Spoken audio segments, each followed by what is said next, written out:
Hi, everyone, and welcome to another episode of From a Woman to a Leader, a podcast dedicated to discussing women's unique challenges in the tech industry. I'm your host, Limor Bergman Gross, and today I have a privilege of speaking with Purni Siddarth. Purni is the principal product manager at Peak. Purni's journey is one of courage, perseverance, and the relentless pursuit of her true calling.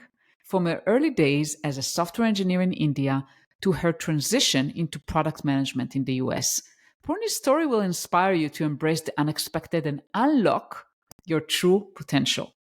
So let's dive in and learn from Purni's remarkable journey. Hi, Purni, welcome. Thank you so much for being here today. Hi, Limor. Thank you so much. This is an opportunity, and I'm so glad to be speaking with you here. I'm looking forward to our conversation. Likewise, I'm very excited speaking with you today. And let's start by if you can walk us through your career journey, basically starting in engineering in India and then transitioning into product management roles here in the US. Happy to walk you through my journey. I did in high school. I did financial accounting, economics, and business studies. That was my major in high school. But my mom always felt that I was more analytical and I should continue the science path. So that's how I chose and joined software engineering at a university in India. It was like a 5-year course. It also made me realize that the future is technology and future is computers. So that was a good path to get me started on. And this was all back in India. And I joined a company, Barry Wehmiller. They had a software division in India. I joined as their software engineer. My first job in India, it was important that I learn and blend my education into the work. So I learned that early on. And from there came to America and started from scratch again here. I learned a lot in engineering. As an engineer, I learned what a company does. That foundation was critical for me to understand because I now realize as a product manager how that foundation was important. How does this company work? Whom are we serving? Who is the customer? What role do I play in it? Because I was building web applications as an engineer. How does the web application serve the company, serve the customer? And as I did that, I learned that I was more inquisitive and curious about the problem space. What is the problem that the customer facing? How is it important to them? Why is it important that we should be the ones to solve it? And then go into how do we even solve this? So it was like a natural progression. In hindsight, when I look at it, it feels like there was a grand plan. But in those stages, it was about asking those questions and understanding the role that I'm playing in that company and leaning on my manager and my boss to guide me to see the big picture. In 2015, my engineering journey came to an end because I got laid off from a job. And that made me question, okay, what's next? And thinking about it, taking a pause, thinking about it made me realize that I get most excited about the problem space because as an engineer, you're more tuned to the solution space. I'm like, hey, there's a problem. We know what the problem is. Now let's use technology to solve that problem. But I think I found myself drawn more towards the a problem space, understanding all the facets of a problem. Why is it even there in the first place?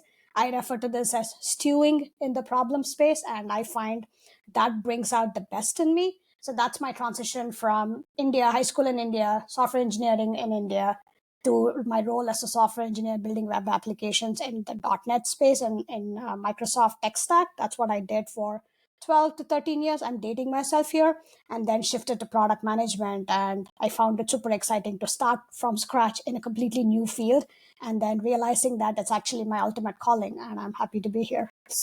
Yeah, this is incredible story, and kudos for your courage to make a transition. It's not easy, especially when you are facing layoffs, which are always hard, especially on your confidence, and taking that as an opportunity to assess your passions and your goals, and then making the transition is a very bold move. So Thank you. kudos on that.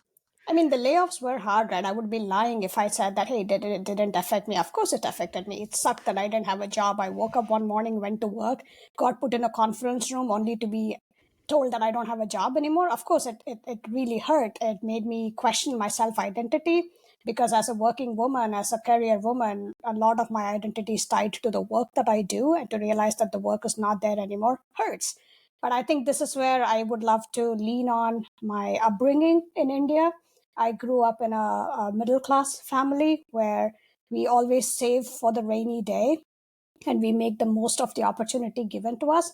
I leaned a lot on that foundation to be able to recover from layoffs. I faced two layoffs so far, and both of which sucked, both of which hurt, but I was able to come up from it owing to my background and owing to my growing years in India. Wow, this is incredible. So, first of all, this is a great approach. I always believe that every challenge that we face is an opportunity, and seems like you live by it.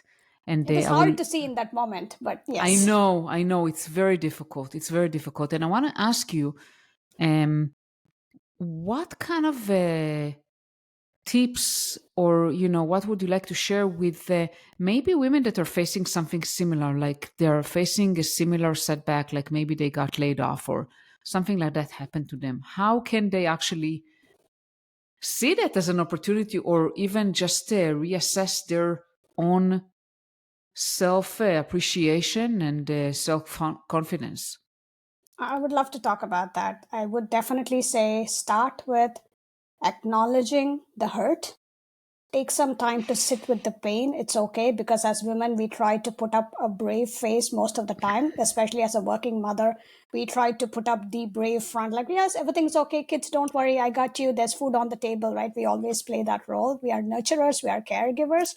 So it's easy for us to downplay our own emotions and then try to put up a brave face. I would say it's okay. It's okay to give yourself permission to cry, to break down, to completely unravel. Lean on your sisterhood, lean on your friends to pull you back up. And then next day, it's all right. Brush yourself up and come up, because it is out of your own abilities that you got to where you are, and why that is no longer the case. So lean on those abilities, because that's where the confidence, you rebuild your confidence. I would 100% say reach out to other women in your community.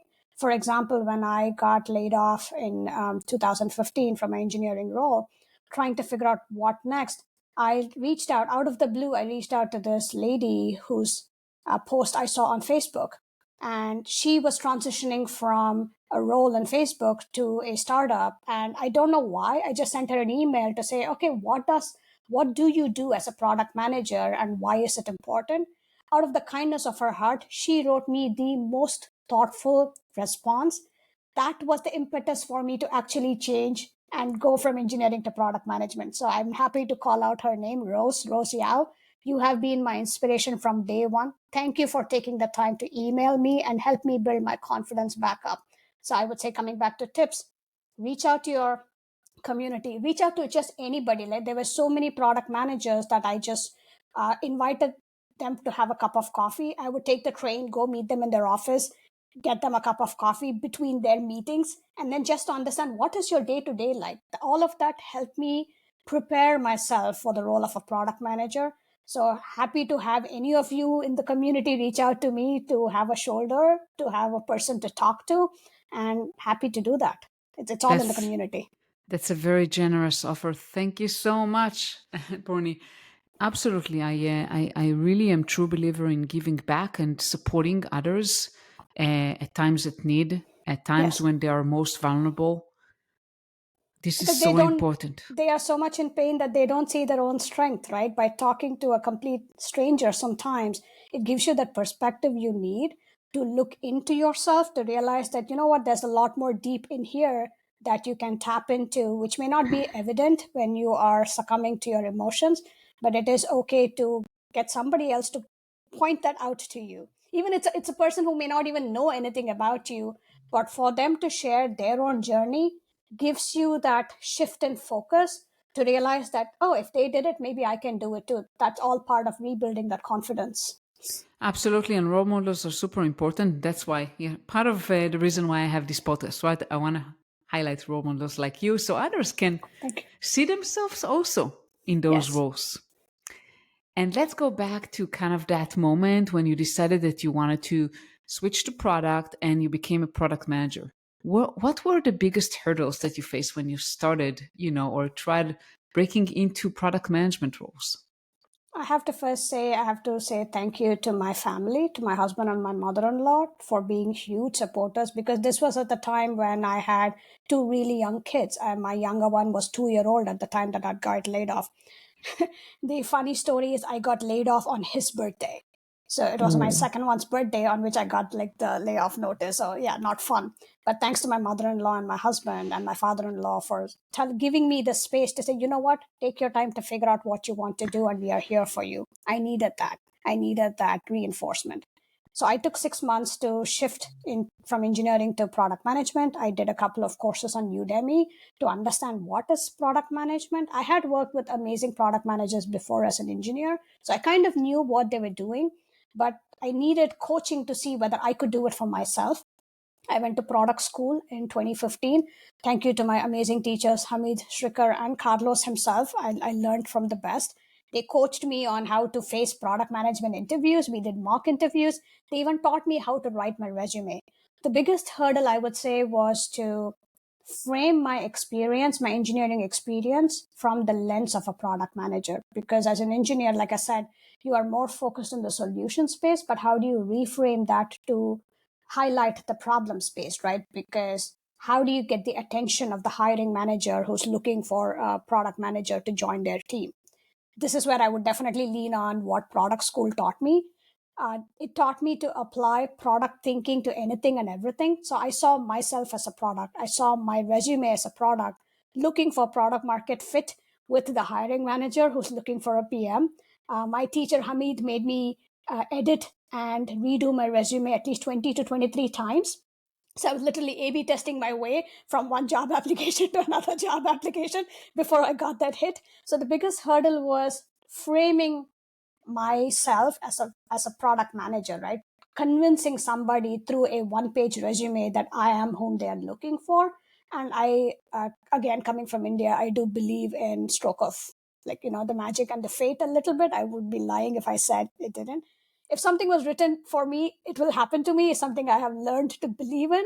As a youngster, as like a person in 20s, I did not believe in that. But as a person in my 40s now, I truly believe that if something is meant to come my way, it'll come my way. And I lean on that for faith, for strength.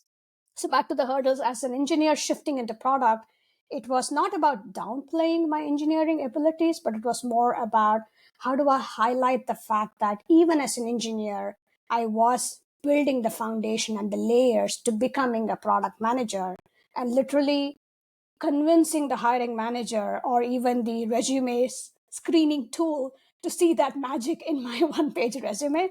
I would say that it wasn't a hurdle per se, but it was about an opportunity to apply product thinking right from day one, right from my first job hunt for a PM role.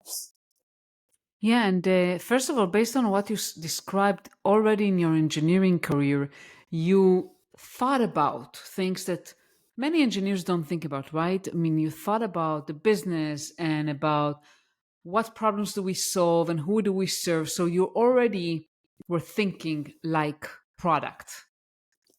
And I I would very, definitely, I would say definitely say this to all engineers out there, that it is, yes, as a job, you have to solve the problem given to you, but it shouldn't stop you from asking what the problem is about or asking more probing questions. I would say if there's one takeaway that you can take from what I'm saying here from engineering to the product, it's that one thing.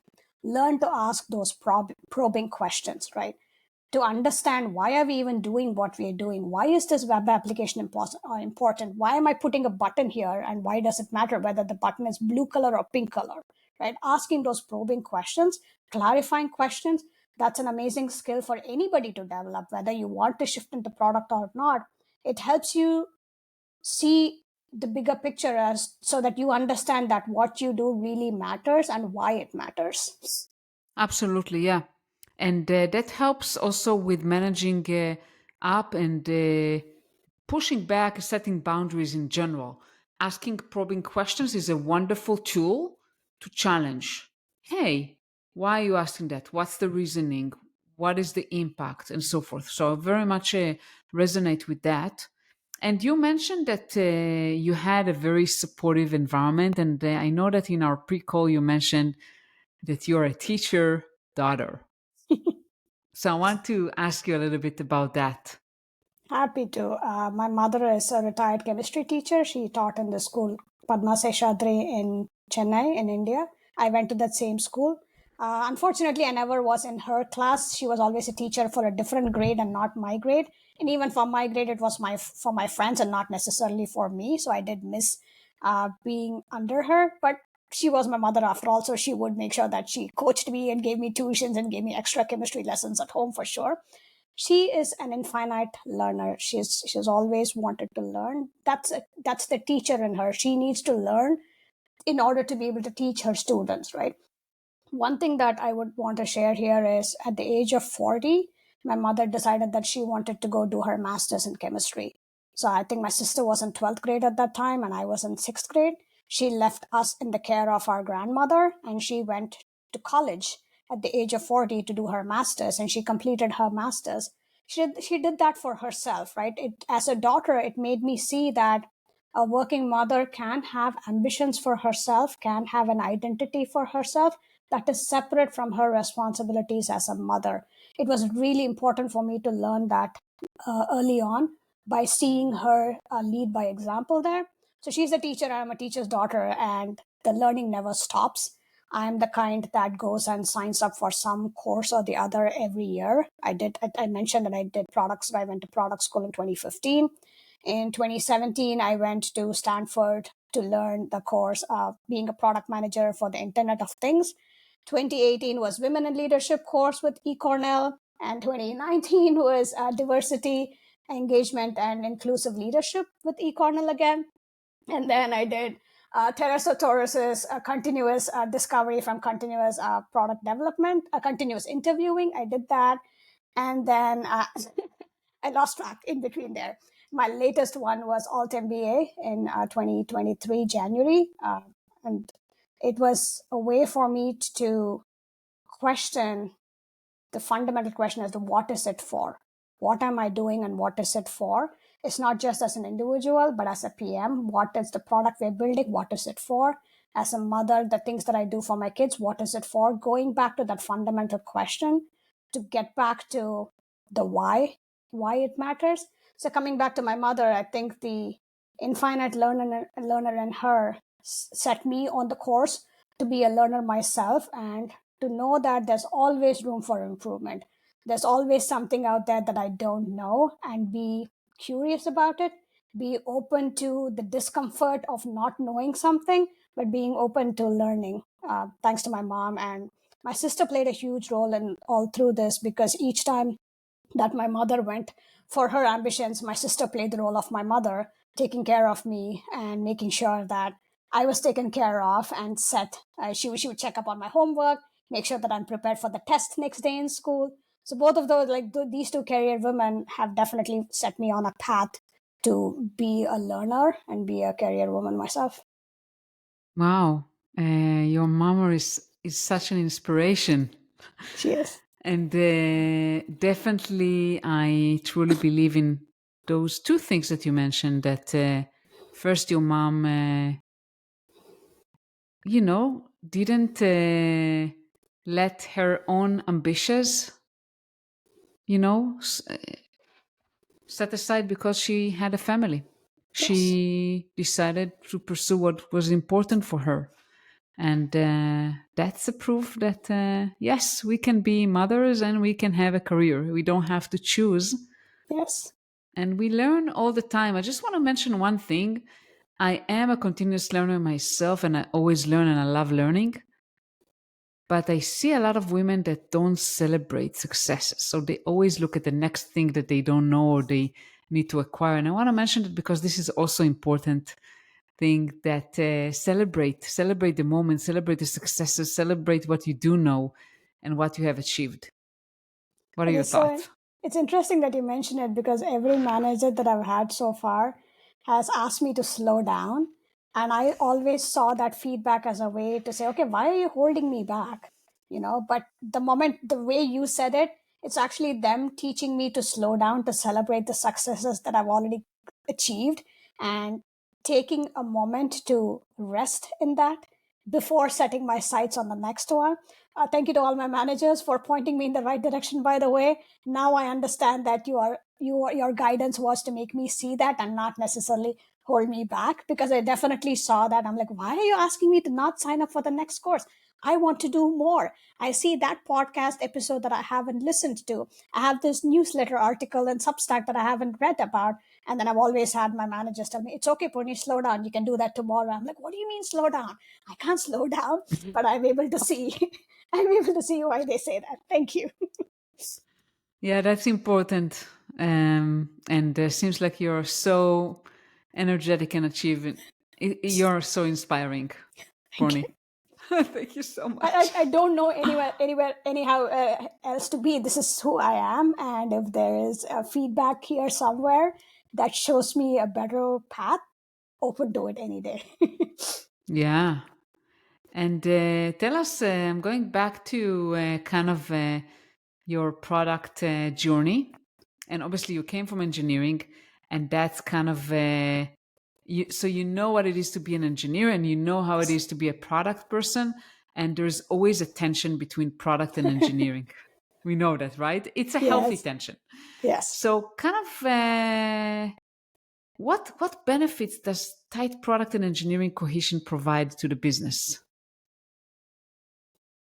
Being on the same page makes us be sure that we are giving our best to our customers, right? And giving our best to our customers means we are giving our best to the business as well.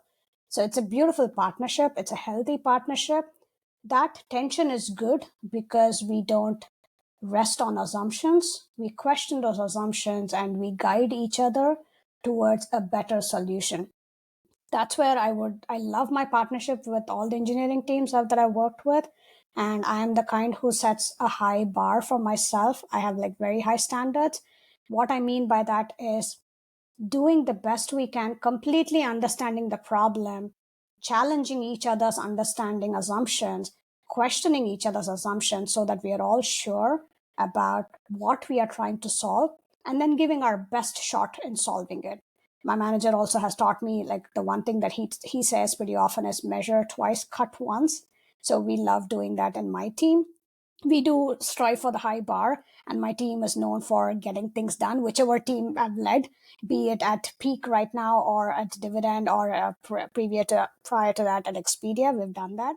So the partnership with engineering is extremely important to me, and it's important to me that they know that I come from that background.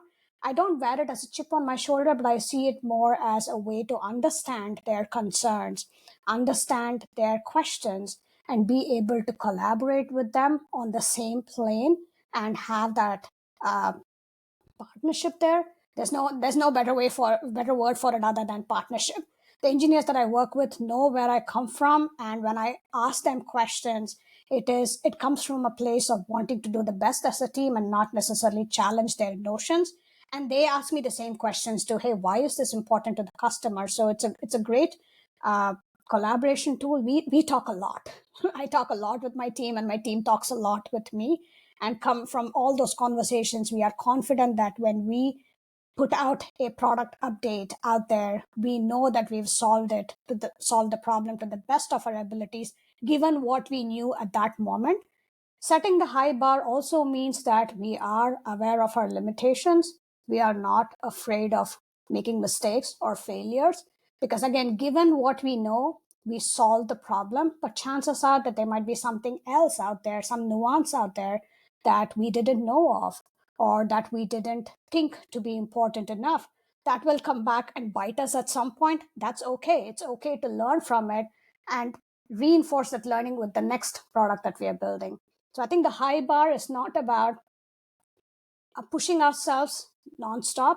It's about making sure that whatever we do it right, we get it done, and we get it done competently, and to be open to the fact that we make mistakes, and that's okay, and we don't repeat the same mistake again. Yeah, mistakes are crucial. I see them Yes. as crucial. As you said, as long as you learn from them and you don't repeat the same mistakes. See, I mean, that there's a distinction there, right? I mean, this again, it goes back to my upbringing as a teacher's daughter. mistakes are okay, but sloppiness is not okay, right? Mm-hmm. So you make a mistake, it's all right. It's okay that you didn't think of something, you didn't think of a use case, you didn't think of a customer specific way of like operating or using your product. That's okay. But whatever you put out, it shouldn't be sloppy. What you put out needs to be a full-fledged thing on its own that is actually able to solve the problem that you set out to solve. So that's where in my mind, I clearly see a distinction between getting things done, getting them done right and competently, but no room for sloppiness. Yeah, fair enough. And you mentioned also, based on what we know now. So a lot of times you make decisions in uncertainty, right? You don't know Yes. everything, and you make the best decision that you can based on what you know, and you see, you learn, and you continue. You change accordingly. Yep. Because the business is evolving, the world around us is evolving, the customers who are using our products are also evolving, right? When I talk to our customers and I ask a few questions, I learned so much from them that what I assumed or how I assumed they were using the product is completely different from how they're actually using it. So as a PM, I love asking my customers, I'm like, okay, show me how you're doing this, right? And that teaches me so much more that I can go back to my team to say that, hey, we built this feature A, and we thought that this is how the customer is using the feature. But guess what? They do A.1, A.2, A.3, and here are all the ways in which they have used it, but also figured out workarounds for ways in which feature A is not meeting their demands, right? So that is like a super learning tool. It goes back to what I learned from Teresa Torres's course, right? Continuous discovery through interviews. How do you talk to your customers? What do you learn? And what you learn today will be very different from tomorrow. And I really wish we had a crystal ball for all the unknowns out there. Yeah, the world is changing so rapidly. It does. Any last words of wisdom you would like to share with our listeners, especially with women in tech? One thing I would tell women in tech is we are a lot stronger than we think we are. We don't give ourselves credit for how much we already know. And that comes from tenacity. Women are naturally tenacious and resilient. We don't see that in ourselves. Sometimes you need somebody else to point that out in you. And I'm happy to point that out to anybody out there. You are a lot more than what you think you are. And you just need a pause and a reminder to look in the mirror. Amen to that. Thank you so much, Purni. It's been a pleasure speaking with you today. And how can people reach out to you? I'm on LinkedIn. I'm very active on LinkedIn. So you can find me on LinkedIn. Look for me, Purni Siddarth, at LinkedIn. Happy to have a conversation. If anybody, I live in the San Francisco Bay Area. If anybody wants to meet up for coffee, happy to do that as well. It's always fun to meet new people and talk product. Incredible. Thank you so much and have a wonderful day. Thank you, Limor. Thank you so much for having me. Bye. Thank you so much for listening to another episode of From a Woman to a Leader. And next week, I have the pleasure of speaking with Navdeep Kaur Kalsi. She's a remarkable woman who navigated the challenges of being a female tech leader. And she shares her insights and journey moving from India to Australia and facing discrimination in the workplace to finding her own strength and becoming a successful engineering leader.